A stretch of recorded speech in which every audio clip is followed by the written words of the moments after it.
So I'm going to describe some things to do and some things not to do during the special playtime. An easy way to remember this is with the acronym PRIDE. So these are the skills that you want to do and practice during the play session. The P stands for praise, praising the effort. When you see your child doing something difficult, you might say something like, "Oh, wow, good job figuring that out," or "That was hard, but you did it. You got that."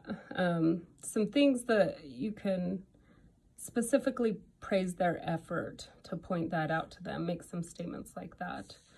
The R stands for reflection. So when your child says something, you want to reflect like a mirror or repeat back what they are saying to you so that they know that you have heard them and that you understand. And they'll let you know if you don't get it right. The I stands for imitate. So that means that you kind of imitate the play that your child is playing. You allow them to lead the play, let them choose the direction and choose how to play, and you kind of just go along with it. So for example, if you were playing with like Legos and they started building something, you would let them build what they're building instead of, "Oh, why don't we do this? Let me show you how I can build this thing." You don't want to start taking over the play. You really want them to lead the play. You want them to be in charge, and you just kind of imitate and go along with what they're doing. The D stands for describe. And I like to think of that as being like a sports announcer. So you are describing what your child is doing play by play.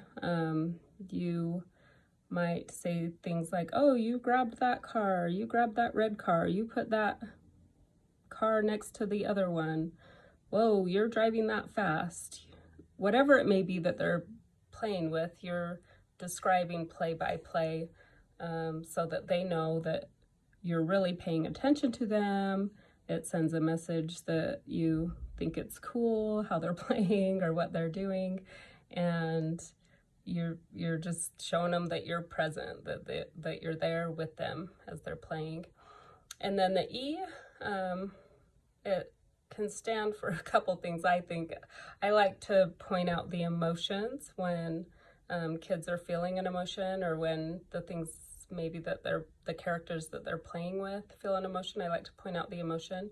And then also the E can stand for being enthusiastic. So just you might have to fake it, but that would be okay. But be enthusiastic with your child, but kind of match the emotion that they're having in the moment with the play. And then the things that you want to avoid during this time is asking questions.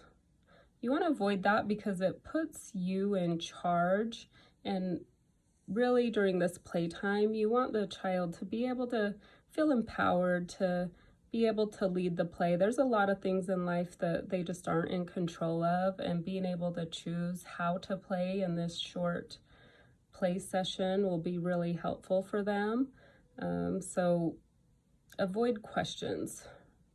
And then you also want to avoid commands. Again, that puts you back in charge. Kids are told what to do all day long. You may need to set some limits with the play session. Like I have kids who play in the sand, and I set the limit of the sand stays in the sandbox, but I leave it at that and set that limit so that they know the limit. But I really would like you to try to avoid giving commands. And then of course, please avoid criticizing your child during this time. It's a special time for connecting and helping your child emotionally.